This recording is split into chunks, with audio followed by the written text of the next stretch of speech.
Bem-vindos ao Tudo é Economia. Mantém-se a incerteza sobre a aprovação do Orçamento do Estado para 2025.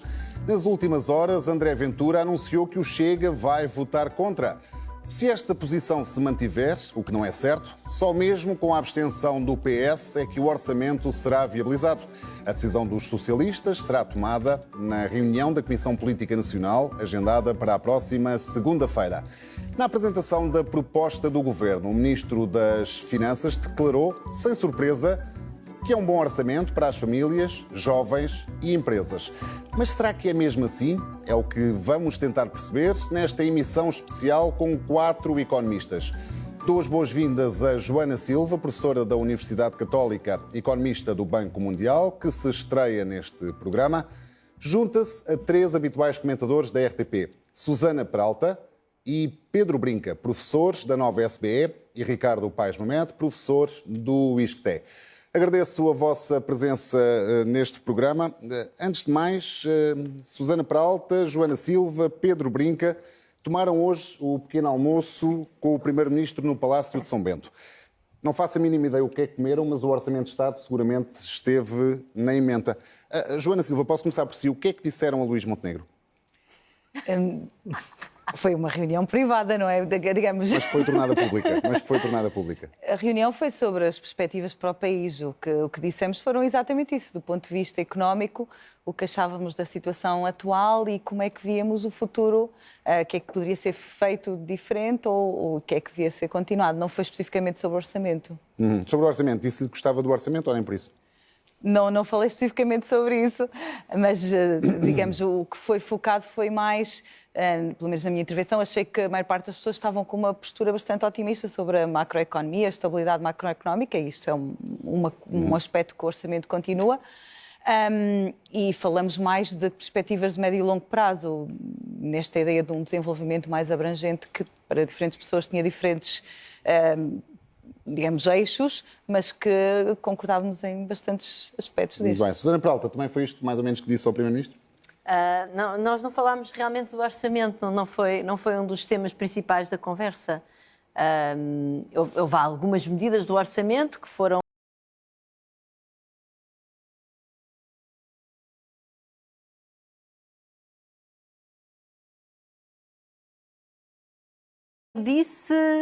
não, nós falámos, cada um de nós deu um bocadinho uma perspectiva, também tínhamos cada um 5 minutos, não é?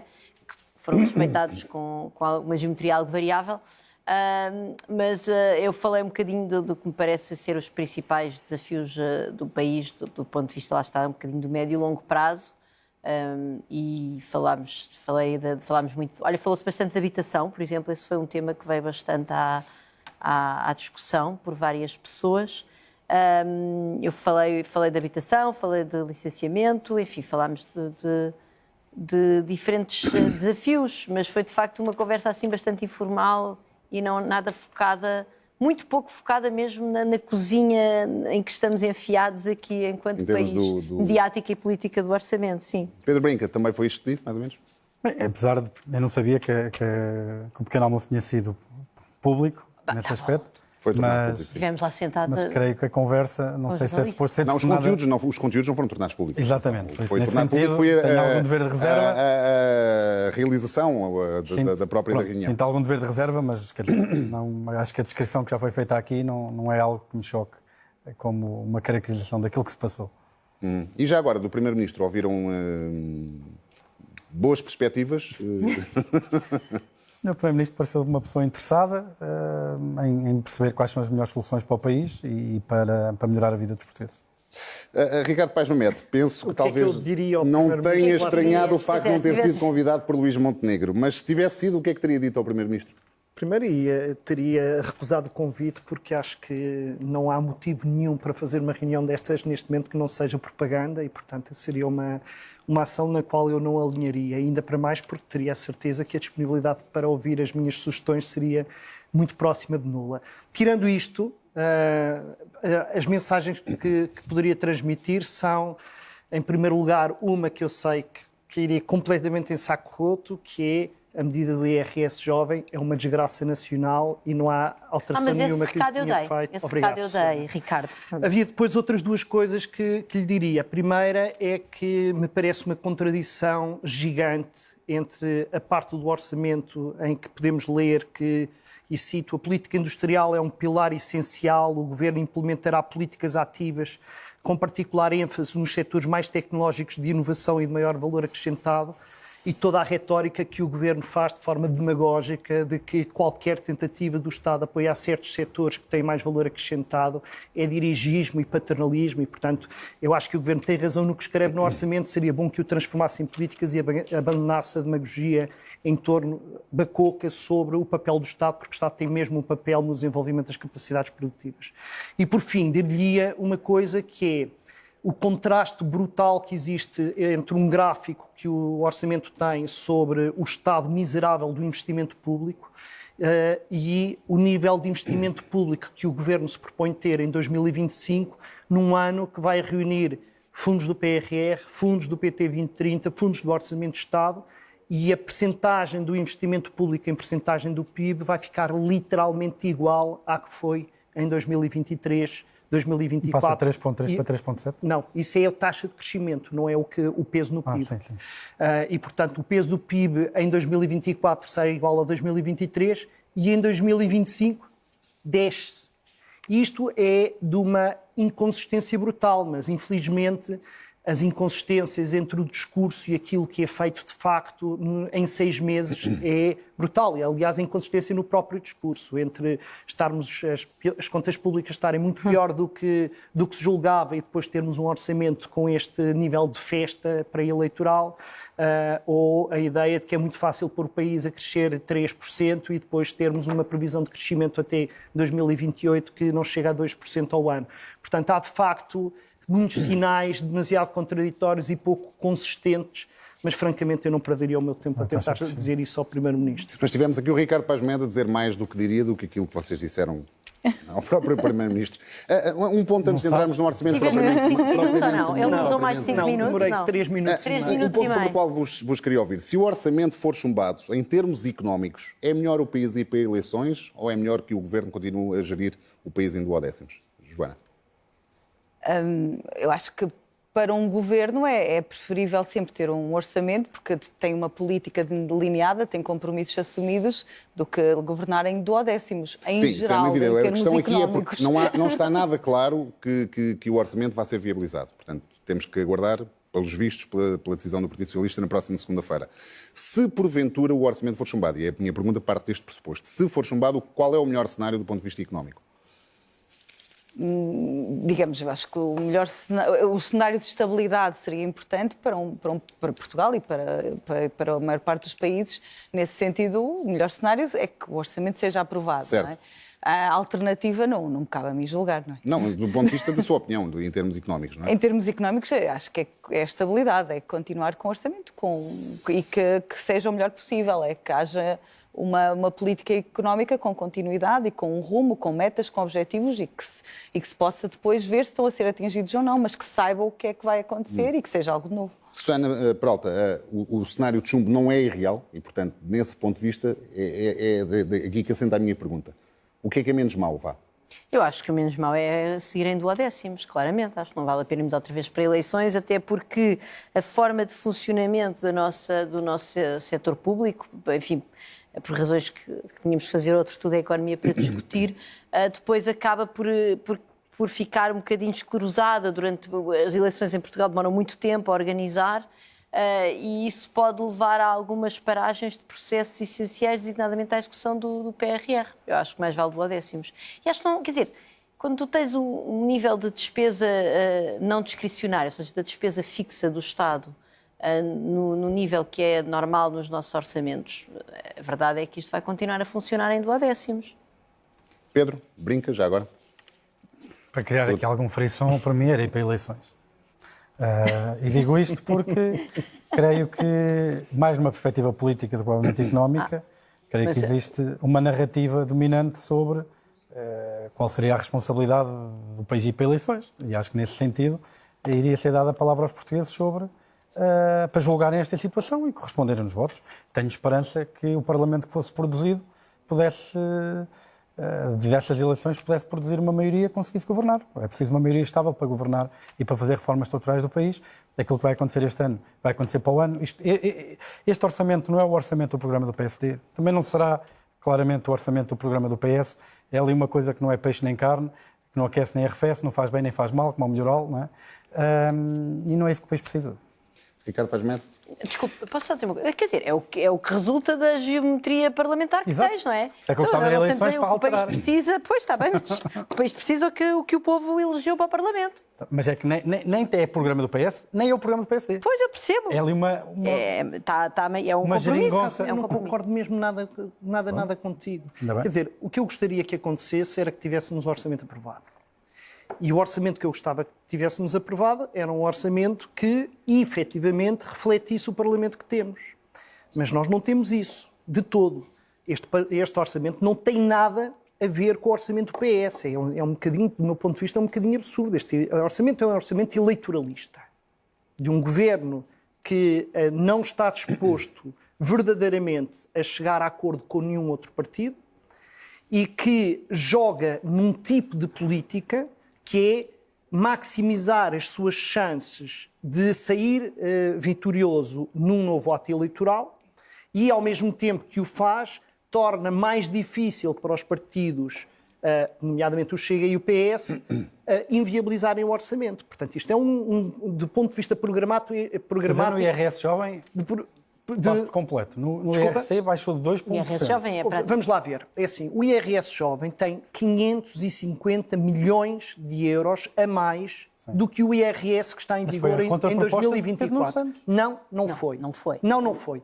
Aquilo que o PS disse, o PS deu uma borla que até pessoas que se revêem no programa do PS tremeram quando o PS deu a borla que deu ao Governo. A partir do momento que o PS diz ao Governo há aqui 2 linhas vermelhas, o Governo tinha uma forma facilíssima de passar o orçamento. Fazia tudo o que queria no orçamento, menos aquelas 2 medidas. Não precisava de fazer mais nada. Que eram 2 medidas bastante emblemáticas do programa. O IRC era uma medida completamente emblemática do programa da AD. É assim, das duas, uma. Ou o PS ou o PSD acha que o seu orçamento se reduz a 2 medidas, ou o PSD acha que tem a responsabilidade de governar com a maior estabilidade possível. Eu acho que a prova provada que isto não é bem assim é que os senadores estão todos ao contrário. Tu andas-me a interromper muito nestes programas. É assim, o PSD poderia, se quisesse verdadeiramente viabilizar este orçamento, fazer uma de 2 coisas. Que era ou iniciar cedo um processo negocial com um dos 2 partidos que pode viabilizar o orçamento. Não foi isso que fez. Objetivamente, não foi isso que fez. Nenhum país do mundo negocia um orçamento apresentando o orçamento à beira dele dando a conhecer a quem deve negociar o orçamento à beira dele ser apresentado. Aliás, o PS e o Chega só tiveram conhecimento do orçamento depois dele ter sido entregue na Assembleia. Isto não é posição negocial. Não foi assim. Mas eles entraram nesse negócio. Não houve assim. Eles entraram nessa negociação. Isso é Estamos numa discussão eminentemente política. Mas entraram Vamos lá. Não, mas, Rui, é assim, o problema, se a ideia é discutirmos aqui questões económicas, eu digo aquilo que disse à partida. Eu acho que aquilo que seria melhor para o país era nós termos um orçamento. Muito bem. Eu não subscrevo, de todo a ideia que este orçamento é um orçamento que está entre o PSD e o PS. Isto é um orçamento para maximizar as probabilidades de sucesso político da AD numas futuras eleições. Só para clarificar, se porventura ele for chumbado, se o PS decidir que vota contra este orçamento, o Ricardo prefere eleições antecipadas ou prefere que o Governo se mantenha em funções governando em duodécimo? No abstrato, isso é uma pergunta que no abstrato pergunta para ser feita a economistas convencionais, que é tudo o resto constante, o que é que eu faria? E tudo o resto constante, eu diria preferir para duodécimos. Porquê? Porque tudo o resto constante, eu vou ter um governo responsável que vai perceber que é a vida, não tem uma maioria, não pode passar o orçamento sem dizer nada a ninguém e, portanto, o resultado é nós temos um país para gerir, vamos governar, sabemos que a probabilidade de irmos para eleições e termos um resultado mais clarificador não é assim tão elevada e, portanto, vamos gerir a duodécimos, que já tive aqui a oportunidade de dizer, não é objetivamente o fim do mundo em cuecas. Há possibilidades muitas de conseguir resolver os entraves que viver em duodécimos dá e eventualmente negocia-se outro orçamento. Agora, claramente, o PSD está com uma esperança de poder chegar a uma maioria com a iniciativa liberal em próximas eleições e não se imagina a governar de outra forma. E a partir desse momento, se é assim, eu tendo a dizer, bom, se é para isso, é melhor irmos mesmo para eleições, estando eu convencido que a probabilidade das eleições esclarecerem mais a situação do que está é pequena e, portanto, é uma perda de tempo, é um processo de descredibilização e desencanto das pessoas com a política, mas não havendo um governo que esteja com vontade verdadeiramente de cumprir o seu papel institucional e governar nas condições com que tem e não com as que gostaria de ter, mais vale termos eleições do que estarmos a ter um texto funcional. Ficou clara esta posição. Joana Silva, um ponto positivo e um ponto negativo deste orçamento, da proposta de orçamento para já. Acho que um ponto positivo é o uso do instrumento fiscal, que é um grande instrumento que a política orçamental tem, porque afeta diretamente o rendimento disponível e, portanto, tem um impacto mais imediato. O orçamento é, sobretudo, um instrumento de política de curto prazo. Portanto, o que quer dizer em português é a redução de impostos, é isso? Um dos pontos positivos, não é o único, mas acho importante usarmos o instrumento dentro da política orçamental, um deles que tem impacto imediato no rendimento disponível. Acho isso importante e acho que é E um ponto poderoso. negativo deste orçamento? O orçamento faz algumas coisas, mas não pode resolver todas. Portugal tem uma longa lista de problemas. Há vários objetivos de política económica que nós temos para o país e se formos ver na descrição da evolução dos últimos anos no próprio orçamento, ficamos tristes com algumas coisas, com a falta de crescimento, o aumento da produtividade, etc. Portanto, gostaríamos de ir num sentido de aumentar a produtividade, aumentar os salários, porque a produtividade aumentou, etc. Nesse sentido, precisava de mais instrumentos que o orçamento. Isso não é feito, exatamente, é isso que eu ia dizer. Isso não é feito necessariamente só com o Orçamento de Estado, Exatamente. até porque o Orçamento será curto para isso. Portanto, acho que precisa de políticas complementares para atingir os objetivos. Deduzo que faz uma apreciação muito positiva deste Orçamento. Eu acho que não conseguimos, com este orçamento, ter o país das maravilhas, mas acho que é no sentido certo uso da política fiscal. Acho que a preocupação... Está a incluir o IRS jovem nesse elogio. Se o objetivo de política económica for aumentar o rendimento disponível, há várias hipóteses de conseguir isso de uma forma mais objetiva, de uma forma mais restritiva para algumas classes ou de uma forma mais alargada, por pouco tempo, por muito tempo. Tudo isso afeta o montante que tem a distribuir. Se o objetivo da política económica for evitar a imigração, que eu acho que não é, eu acho que esse não vai cumprir, mas eu acho que esse também não é o objetivo da política económica. Não é isso que está escrito no orçamento. Portanto, mantenho o que disse. Portanto, se o objetivo de política económica for que nenhum jovem imigre a partir da manhã, tal não vai acontecer. E acho que isso também não é um bom objetivo. Se for aumentar o rendimento disponível, aí a questão é mais o desenho da política, como é que vai ser implementado. Eu acho que se discute muito... E este desenho do IRS jovem, do seu ponto de vista... responde melhor às necessidades ou é mais equilibrado do que aquele que foi o primeiro desenho apresentado pelo Governo? Eu acho que, portanto, aí temos as grandes diferenças, são quão prolongado ele é, que é mais abrangente, não é só trabalhadores jovens não qualificados, como é qualificados. Tudo isto é mais são, gradual este. Mais gradual, são escolhas.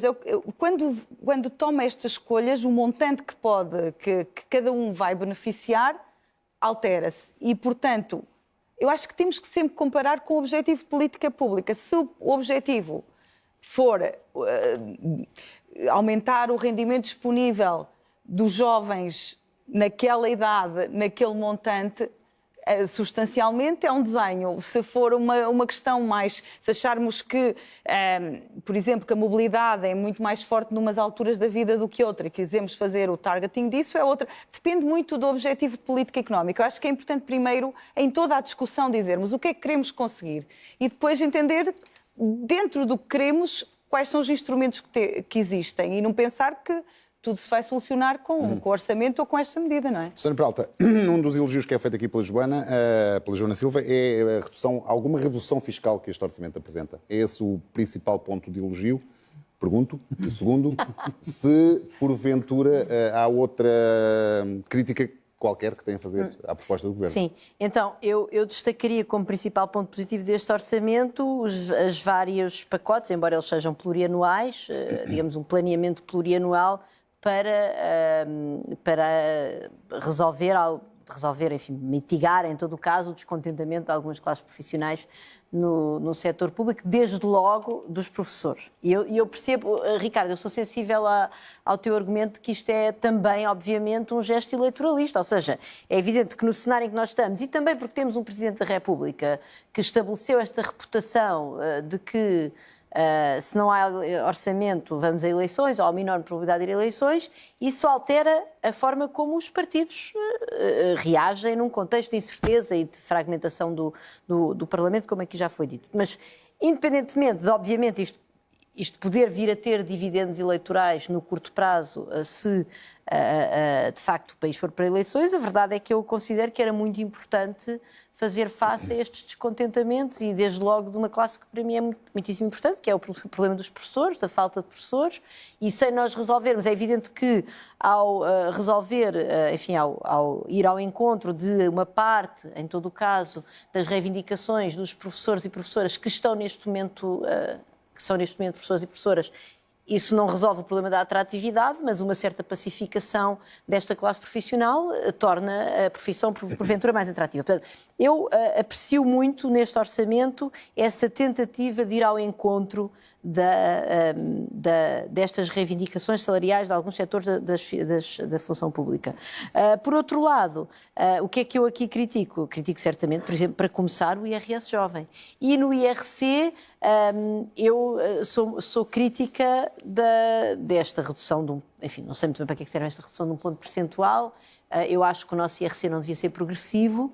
Eu acho que eu e o Pedro, certamente, e provavelmente a Joana, não vamos concordar quanto ao nível de IRC que devíamos ter, mas eu acho que termos um IRC progressivo é uma coisa tão progressivo, tão complexo. Talvez há outros países que têm IRC progressivos, não estamos assim tão sozinhos, mas estamos muito sozinhos na taxa potencial máxima de 31,5%, que ainda por cima nenhuma empresa paga, e de facto a progressividade nós devíamos fazê-los pelo lado do IRS. Mas aí lá está, enquanto nós continuarmos a atacar a progressividade do IRS com medidas como o IRS jovem, depois há esta tentativa meia desesperada de tornar o sistema de impostos progressivo através do IRC, que quanto a mim é um erro.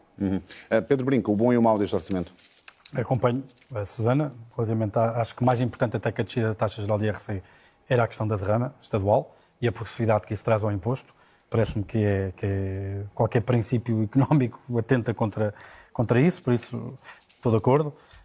O meu ponto positivo, para alternar aqui um bocadinho, é a atualização dos escalões ser feita agora de forma automática. Este orçamento já reflete isso. Automática, porque está indexada à inflação e é uma medida de produtividade do trabalhador.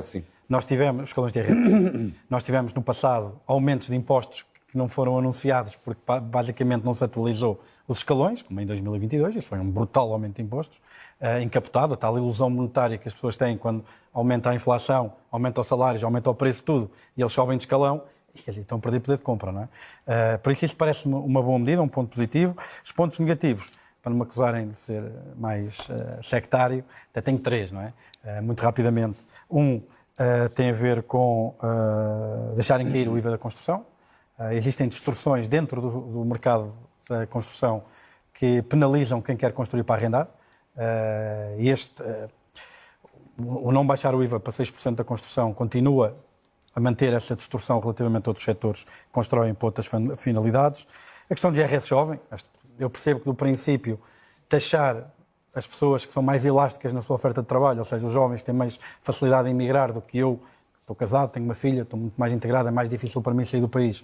Eu percebo do ponto de vista económico que pode fazer sentido, mas a minha oposição para isto é eminentemente política. Não gosto de estarmos a pôr gerações umas contra as outras. Mais uma vez, eu paguei a crise de 2008, paguei a crise de 2011, paguei a crise do Covid, vou pagar a crise da Segurança Social e agora vou pagar a crise dos jovens. Quer dizer, eu pergunto quando é que eu deixo de pagar e começo a receber.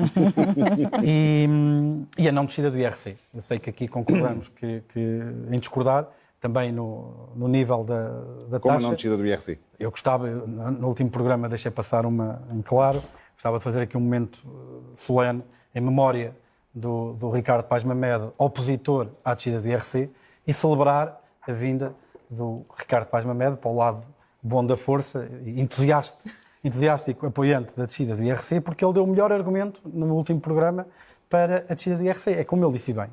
as únicas empresas que acabam por pagar IRC, não são nenhumas, como a Susana disse, são um bocadinho mais, mas são empresas de setores não transacionáveis. Eu não disse que nenhuma pagava. Eu disse que nenhuma pagava 31,5%. Sim, exato, a pagar as taxas mais altas. Este é o melhor argumento que se pode dar a favor da descida da IRC. É que no setor dos bens transacionáveis, que estão fortemente dependentes da competitividade internacional, porquê? Porque produzem bens transacionáveis, têm que competir nos mercados internacionais, nós não temos empresas. Não temos quê? Não temos empresas. Por isso, Pedro, nós não temos grandes empresas a produzir para o setor dos estás a transacionáveis comparado com outras economias. estás-me a dizer que as empresas que exportam não pagam IRC? O que eu estou a dizer é que há Vais poucas. ganhar muitos amigos hoje, O que eu esta estou a noite. dizer é que há poucas. Pedro, Tu são as que próprio disseste interessam. aqui. São as que interessam. Então, mas espera aí, tu não podes dizer tudo isso ao contrário. Não, o que das eu- duas, uma. Ou só empresas Não foi dos não interromper. transacionáveis, Pedro, ou só empresas dos não estás- estás a transacionáveis é que dizer, pagam não- impostos, como tu disseste no último programa, interromper. ou então as transacionáveis também pagam. Mas escolhe uma, que é para eu poder construir o meu argumento. Agora não podes dizer as duas. não Ou podes pagam ou fazer não pagam. caricaturas. Isso é que Eu não sei podes que fazer. há outras dimensões em que há aspectos contínuos, mas aqui ou é de um lado ou é do outro. Já ficou claro o estás a ponto. Do inventar ponto de umas vista de coisas. Ricardo, mais um medo. O bom e o mau deste orçamento, se é que encontrou alguma coisa de bom. Sim, o bom, e é uma coisa que ninguém fala e é uma coisa que eu acho mesmo muito bom e fiquei muito feliz quando vi no orçamento.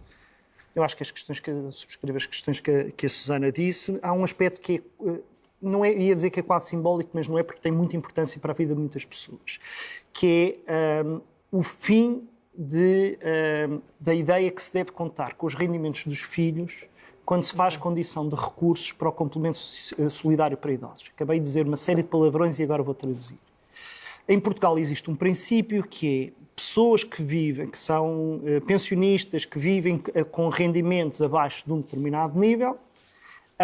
Foi criada uma medida que foi uma das medidas mais eficazes no combate à pobreza em Portugal, no início do século, que foi o complemento solidário para idosos, que procura basicamente tirar essas pessoas de uma situação de pobreza. Podemos discutir se é suficiente, se não é suficiente, mas a verdade é que foi uma medida com um impacto tremendo na redução das estatísticas, mas muito mais do que a redução das estatísticas foi na vida das pessoas idosas que o recebiam.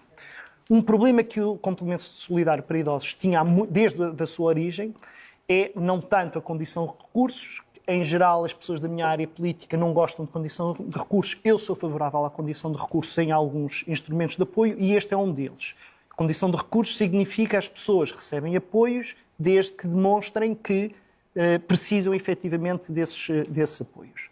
Qual era o problema? O problema era que se contava para efeitos de condição de recursos não apenas com o rendimento das próprias pessoas, dos cidadãos mais velhos, mas dos rendimentos dos seus filhos. Ora, eu não acho que uma pessoa, quando chega à idade da reforma, deva ficar dependente dos rendimentos dos filhos para ter acesso ao complemento solidário para idosos. Acho que é mesmo uma situação, por princípio, bastante humilhante, mas, acima de tudo, que pode criar problemas tremendos nesta relação de dependência. Então, esse é o ponto positivo que o orçamento elimina, vamos ver como é que se isto é concretizado e como é concretizado, mas eu acho que é um salto civilizacional e fico feliz que ele tenha sido dado. Do ponto de vista negativo, o meu problema com o IRS jovem não é só o facto de ele ser ineficaz. É uma discordância também transportamos no último programa. O IRS jovem não é tecnicamente uma boa medida, porque só pode imaginar que é tecnicamente uma boa medida quem tiver a ilusão de que esta medida tem um efeito direto sobre os rendimentos dos jovens. E não tem.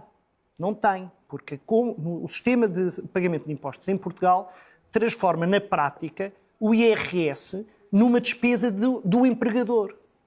E, portanto, quando se reduz o IRS, o que se está a fazer é reduzir os custos do empregador. Se a redução desses custos para o empregador chegam depois ao salário do empregado, do trabalhador, é uma questão de depende de muitos fatores. E existem estudos internacionais que mostram que nos casos acontece mais, noutras vezes acontece menos, noutros casos não acontece nada. E, portanto, nós não temos garantia nenhuma, absolutamente nenhuma, que a descida do IRS dos jovens se vai refletir num aumento do salário dos jovens. Temos garantia zero sobre isto.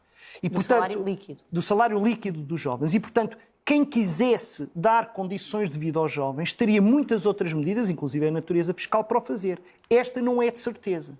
Quer dizer, não é de certeza. Esta não dá garantias nenhumas de que o seja. E, portanto, mas o meu problema maior não é tanto com o facto de ser uma má medida e de ser ineficaz E, efetivamente, nós podemos achar, ter as nossas teses sobre para que é que serve a medida, mas no discurso do Governo serve mesmo para diminuir a imigração, e isso, o efeito sobre isso, eu sou capaz de apostar que é nulo, mas deixo para a Susana depois fazer um estudo sobre isso. Se me deres os dados, arranja-me os dados. Agora, mais importante que isso é o IRS jovem, juntando o que foi o ano passado e que vai continuar em vigor com o que vai ser introduzido agora, são 800 milhões de euros. 800 milhões de euros. Nós não precisávamos de um quarto de 800 milhões de euros para completar a rede de creches em Portugal. E nós continuamos a ter mais de uma centena de milhares de crianças que não têm acesso a creches em Portugal. E, portanto, isto é um gasto absurdo de dinheiro para uma medida que não vai cumprir os seus efeitos. Esta é uma medida que tem apenas como objetivo, e nisso é muito bem sucedida, dar a entender aos jovens que não têm obrigação nenhuma de andar a ler papers na American Economic Review sobre a eficácia de uma medida destas, dar a entender aos jovens que o governo é amigo dos jovens. Mas não é. E, portanto, não só está a enganar as pessoas, como está a diminuir o orçamento do Estado em 800 milhões de euros, e isto num contexto, isto não é só um ano, isto vai continuar a ser 800 milhões de euros, pelo menos, que vamos perder todos os anos. E vai haver um momento em que já não há PRR, em que nós vamos precisar desse dinheiro, inclusive é para investimento público. Estamos com os investimentos públicos mais baixos da União Europeia. Estamos com o investimento público que em 2025 vai ser menos em percentagem do PIB do que tem sido nos últimos anos. Imaginem o que é que vai ser em 2026 e 2027. Portanto, isto é uma medida que não tem pés nem cabeça. Joana, sem prejuízo de querer dizer alguma coisa sobre a questão do IRS jovem, não sei se quer, se não. Há aqui um ponto que há a despesa com o IRS jovem, mas há também o elogio que foi feito pela Susana em relação à despesa que é feita com as classes profissionais. Ora, Mário Centeno, governador do Banco de Portugal, veio recentemente alertar para o forte aumento da despesa permanente do Estado. Este é um alerta que deve ser tido em conta. O Governo prevê trabalhar com excedentes muito finos, muito próximos do zero. Há aqui um risco real de derrapagem das contas públicas, ou seja, é um bocado em torno disto que eu gostava que se pronunciasse. Quando a margem realmente não é muito grande, esse risco existe sempre. Portanto, o quanto será coletado em receita será muito importante. Isso depende do crescimento económico e das perspectivas que o ancoram. As previsões e o que foi usado no orçamento é bastante em linha com o que várias instituições tinham como previsão de crescimento para Portugal. Nesse sentido, se as coisas correrem normalmente, será claro que se houver algum choque internacional que não estamos à espera, não temos muita folga, não é? Portanto, se houvesse algum choque inesperado internacional ou de outra natureza, não está. Este orçamento de alguma forma podia ser mais prudente desse ponto de vista? Teria um custo, porque se formos mais prudentes, aí também temos menos margem para expandir dos outros lados. Portanto, decidiu-se ficar na margem, nesse sentido, é legítimo, digamos, do ponto de vista económico, acreditando que as previsões estão corretas e não esperando um choque internacional forte, é razoável fazer o que se fez. No entanto, não tem muita margem, é verdade. E é preciso ter a noção que as receitas dependem do crescimento e dependem de ser bem coletadas. Portanto, é uma agenda aí também bastante importante. Ignorou a questão do IRS jovem. Também acha que não tem pés nem cabeça? Eu não concordo com várias das coisas que foram ditas. Concordamos, portanto... Está no espaço certo para dizer. A parte que os impostos têm feito no rendimento disponível, têm. E esse é o ponto. Mas não se reflete necessariamente a 100%, é verdade. 100%, Mas não. o Ricardo diz que é zero. Mas, não foi isso que o Ricardo disse, não foi nada. Literalmente isso. Não foi nada. Não tens garantia nenhuma que vá €1 para o trabalhar. Não, Não tens garantia nenhuma. Então, mas é verdade, eu não tenho garantia que vais sobreviver até ao fim do programa. Posso morrer. Faz favor. Não ponhas na minha boca coisas que eu não disse. Ricardo, eu posso morrer durante o programa, não tenho garantia nenhuma que acabe. Está bem, Se calhar devo falar antes de morrer. Deixa falar a Joana. Eu acho que reduzir os impostos não deve ser um tabu em Portugal e acho que é importante. Acho que não é o único instrumento de política económica. Tanto há muitos outros. A Susana falou dos salários e era a sua pergunta. Nesse sentido, sem levantar polémicas, eu já disse o que achava. Um espaço de liberdade. Acho de facto que é importante, o instrumento fiscal é importante, os impostos são altos em Portugal, mexer neles não é um tabu, não é o único instrumento. Portanto, depois podemos debater em termos de desenho e implementação, Há dúvidas, claro que há, tem que ser bem pensado e bem feito, mas eu acho que se refletirá no rendimento disponível. Seria muito estranho se não acontecesse. Sim, mas não creio existirem. Sim, mas digamos, bastante significativas, diria mesmo. Mas falava dos salários. Eu acho que, portanto, a parte da administração pública é uma parte muito importante das despesas no orçamento, não é? Conta mais ou menos um terço, portanto, é uma parte substancial. E, nesse sentido, o que acontece com os salários dos funcionários públicos é uma decisão importante. Havia um descontentamento na população que se depois revertia na qualidade dos serviços públicos, etc., e uma preocupação com isso. Eu concordo com o objetivo de melhorar os serviços públicos e concordo que os salários eram baixos de partida. Nesse sentido, talvez fosse preciso aumentar um pouco, mas acho que agora, a partir deste momento, deve ser muito mais olhado numa perspectiva de incentivo à produtividade, prémios de produtividade, em vez de aumentos generalizados de salários base. O que não estou a ser contra os salários, mas acho que temos que, no país, entender que, quer para as empresas, quer para o Estado, se não houver uma melhoria nos serviços públicos, da aprendizagem dos estudantes, do funcionamento das escolas, nos serviços da saúde, no tempo que demora a ter a operação, na qualidade dos serviços prestados, eu acho que aí desvincular um aumento de salários desses indicadores de qualidade, acho que olhando para a frente não devemos fazer isso. Portanto, acho que era preciso... havia muito descontentamento, estavam realmente baixos, mas eu acho mesmo importante agora mudar o paradigma do país para a produtividade. Eu acho que é um bocado como nas empresas. Nós, nas empresas, primeiro aumentamos a receita e depois é que fazemos os custos. Aqui, imagina uma pequena e média empresa em que a maior parte dos trabalhadores oferem o salário mínimo, eles também têm que ter dinheiro depois para pagar a massa salarial. Portanto, é mesmo importante para Portugal ter empresas mais produtivas, ter trabalhadores mais produtivos, ter serviços públicos que funcionem melhor. A produtividade, nesse sentido, também existe na função pública. E, portanto, embora me reveja que era necessário um aumento, eu acho mesmo que, a partir de agora, meritocracia e incentivos à produtividade são um tema muito importante rumo à produtividade. Peço uma gestão criteriosa do tempo, porque já não temos muito. Susana, a partir desta ideia de que mais aumentos da função pública devem estar indexados à questão da produtividade e do desempenho?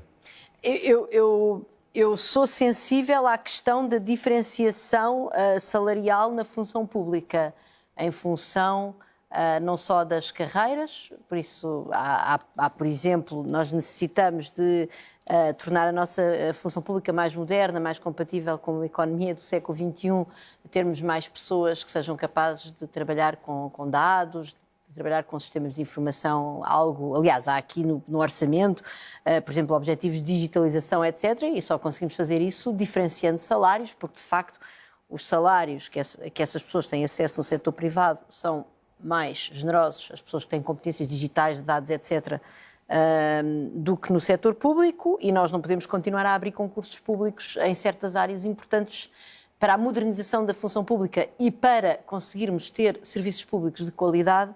Dizia eu, não podemos continuar a abrir concursos e eles ficarem vazios ou com poucos candidatos. Do outro lado, há aqui uma pressão do lado da despesa, não é? Nós não podemos, é impossível medir a produtividade na função pública, é muito difícil, não é impossível, mas é muito difícil medir em muitos serviços públicos a produtividade, mesmo nas empresas nós temos muita dificuldade em medi-la já agora, mas então na função pública é muito difícil.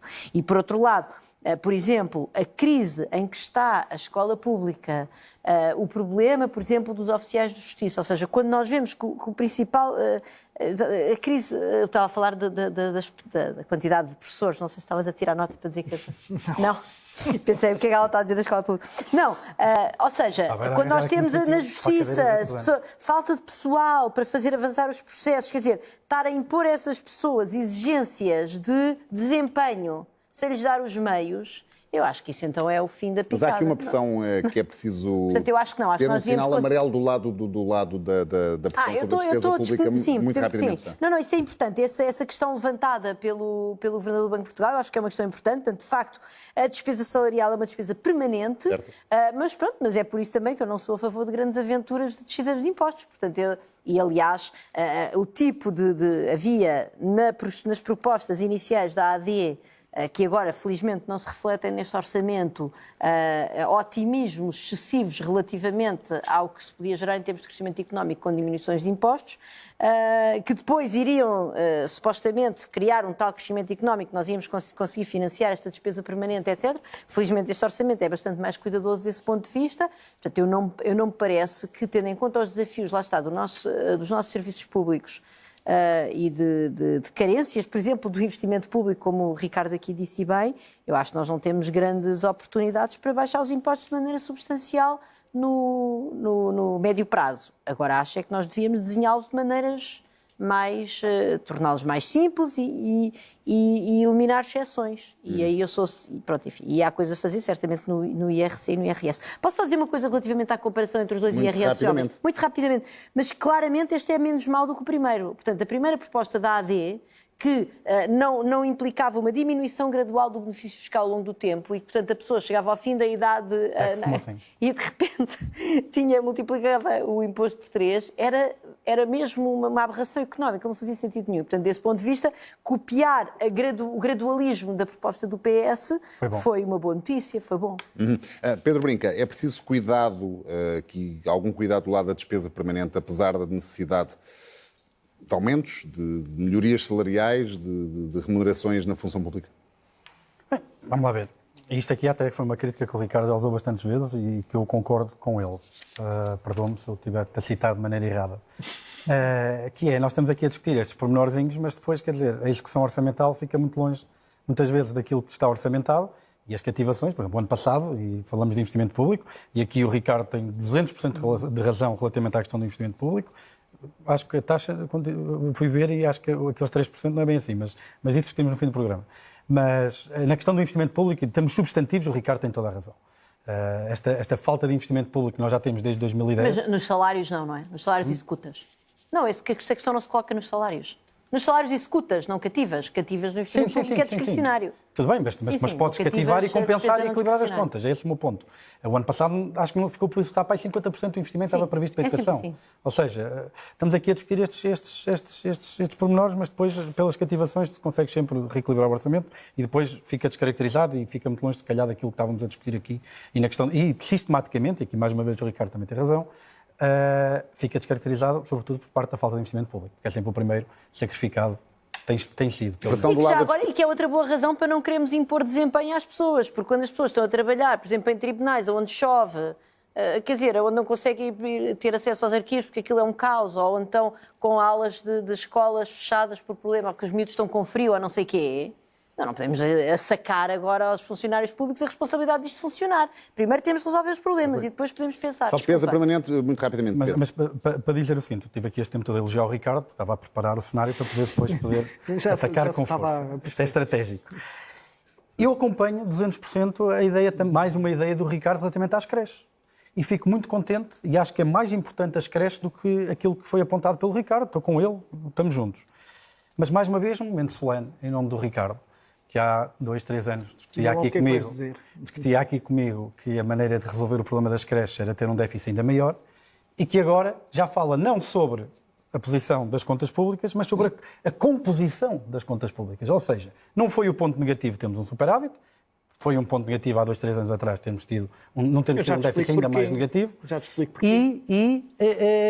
O ênfase está precisamente nas escolhas que é preciso fazer na composição e, finalmente, contas certas é um bem político. Ricardo Paz Mamed, há pressão aqui do lado da despesa permanente. Mais uma coisa.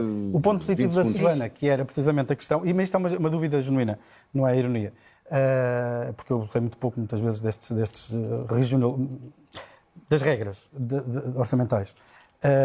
O ponto mais positivo era a questão da atualização salarial de algumas classes profissionais. Sim, designadamente dos professores, mas não só. De acordo. Como é que seria se fôssemos para adolescentes? Não, eu sei, eu pensei nisso, é um problema. Enfim, não é bem um problema porque calhar já gostas mais de eleições. não é um problema todo. Não é um problema completamente. Estou a perguntar, não sei. Não, há margem orçamental. Esses aumentos poderiam ser feitos no Sim, podes. Pronto, ok. Se haja margem para isso, sim. Ricardo Paz Meia, há aqui pressão, há uma pressão que andar do ali mais lado com da despesa pinças a permanente do gerir. Estado a que é Mas não é preciso ter ilegal. atenção? Quer dizer, posto as coisas nesses termos, é sempre preciso ter atenção à pressão sobre a despesa permanente e é sempre preciso tomar atenção à irresponsabilidade de baixar impostos sem perceber as necessidades financeiras do Estado.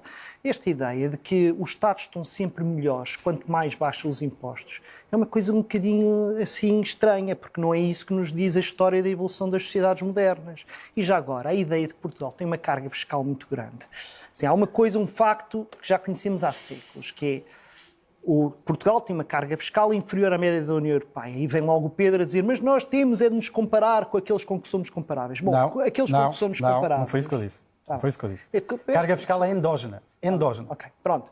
Nós temos uma carga fiscal neste momento que, para além de ser bastante abaixo da média da União Europeia, já está abaixo da Croácia e da Eslovénia. Não acho que seja bastante abaixo.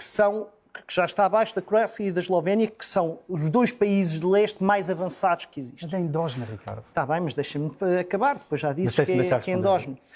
E já estamos muito, muito próximos dos níveis dos 4 países com que verdadeiramente nós temos um problema de competitividade na atração de investimento direto estrangeiro na Europa, que é a Hungria, a Polónia, a República Checa e a Eslováquia.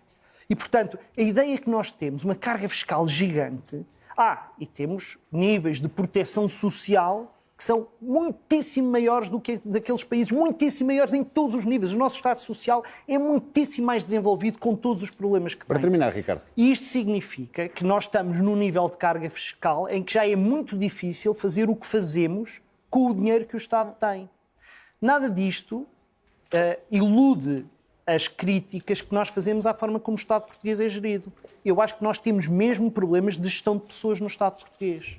E acho que nós temos mesmo de ter a preocupação de fazer a gestão de incentivos e gestão de pessoas bem feita no Estado português. E acho que nós temos pessoas que não fazem o que deviam no Estado português.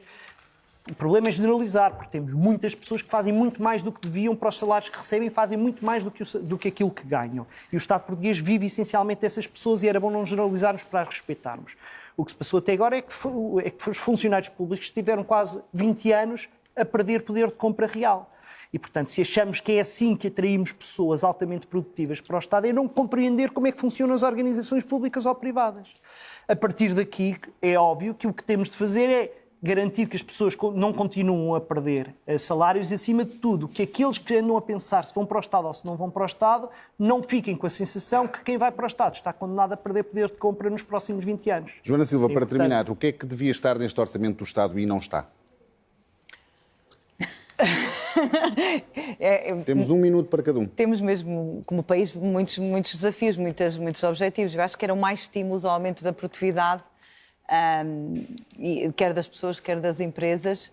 E acho que também aspectos de inclusão mais abrangentes. Como seja? 1 minuto. Priorizaram-se alguns grupos. E eu acho que há vários outros. A pobreza ainda está muito alta em Portugal. Acho que precisamos de metas e de 2 ou 3 programas muito pujantes para esses grupos e que acho que esse é o próximo passo, é privilegiar a produtividade e um programa-chave para a pobreza. Susana Peralta, o que é que devia estar e não está neste orçamento do Estado? Eu quero só dizer que há distribuição gratuita de produtos menstruais, vamos lá ver como é que é desenhada, mas eu acho que era outra boa medida. Eu não coloco ao nível de resolver o problema da falta de pessoas, mas queria saudar essa preocupação com a pobreza menstrual em Portugal. O que falta é, de facto, resolver o atraso no investimento público. O investimento público devia acelerar muitíssimo mais. É evidente, quer dizer, quando nós olhamos para o gráfico 2.5 do relatório, vemos que o lastro desde 2012 é verdadeiramente desastroso, mas nós não vamos resolver nenhum dos problemas, dos desafios, nem sequer, lá está, motivando a função pública, sem resolvermos o problema do investimento público, que tem também uma dimensão importante de custos de transporte em todo o território e, sobretudo, nas áreas metropolitanas. Pedro Brinca, 1 minuto. o que é que devia estar e não está nesta proposta de orçamento do Estado? Bem, já falei dos pontos positivos e negativos, já respondi à tua pergunta. Respondendo ao Ricardo, como disse, ainda hoje, e vou cometer a primeira inconfidência sobre o que foi o pequeno almoço de hoje de manhã, eu tive a oportunidade de dizer ao Primeiro-Ministro que o aumento da competitividade da economia portuguesa não pode ser feito à custa do sacrifício da função social e redistributiva do Estado. Disse-o hoje. E aí acompanho o Ricardo. Nós temos um Estado Social muito mais forte, porque quando nos comparamos com países de leste, temos sempre que ter isso em linha de conta e aí estou contigo. Onde é que eu não estou contigo? É na carga fiscal, Ricardo. A carga fiscal é endógena. Eu vou lá mais uma vez falar de cabeleireiros esteticistas. Nós tivemos 2 taxas de IRC, uma de 1% e uma de 99%, uma de 1% para cabeleireiros esteticistas e 99% para o resto da economia. Nós vamos ser um país de cabeleireiros esteticistas que toda a gente só paga 1% e tu vais-me dizer que temos a mais baixa carga fiscal do mundo. Por isso, carga fiscal é endógena. Onde é que isto vai com a realidade? Primeiro, somos o segundo país da Europa com a maior porcentagem da força de trabalho em cabeleireiros esteticistas. E ponto 2, como tu próprio confessaste no último programa, nós não temos grandes empresas, sem ser do setor dos não transacionáveis, a pagar na boca que eu não disse. Por isso, não, disseste literalmente isso, tens começado o programa. Um minuto, Ricardo fiscal. Pajumed. Um minuto para terminar. Carga fiscal, Posso ser rapidamente? Eu, se fosse primeiro a dizer, dava a resposta da Susana, que é o investimento público, já tive a oportunidade aqui de dizer, como já essa ficha já foi usada, eu acho que nós estamos a precisar, como pão para a boca, de uma estratégia de desenvolvimento das capacidades produtivas do país, que saia da lenga-lenga do baixem-se impostos e chove, naturalmente. É custos com textos, baixar impostos e nós vamos ter uma economia florescente. E desse ponto de vista, o que está escrito, porque podia não estar, mas está, o que está escrito neste orçamento é muito pobre. E, portanto, o que ele nos diz é que continuamos a não ter, em Portugal, um governo com uma ideia clara como é que se desenvolvem capacidades produtivas no momento em que todo o mundo anda a fazê-lo de uma forma bastante aguerrida e através de instrumentos e de medidas que têm provas dadas, mas que continuam ausente deste orçamento. Foi uma ótima conversa. Ricardo Pajumed, havia muito mais com certeza para dizer e voltaremos a ter a oportunidade de o fazer. Ricardo Pajumed, Pedro Brinca, Susana Peralta, Joana Silva, muito obrigado pela vossa presença. É tudo por hoje. Este programa fica agora disponível em RTP Play e em podcast nas plataformas digitais. Nós voltamos na próxima terça-feira. Até lá, tenham uma excelente semana.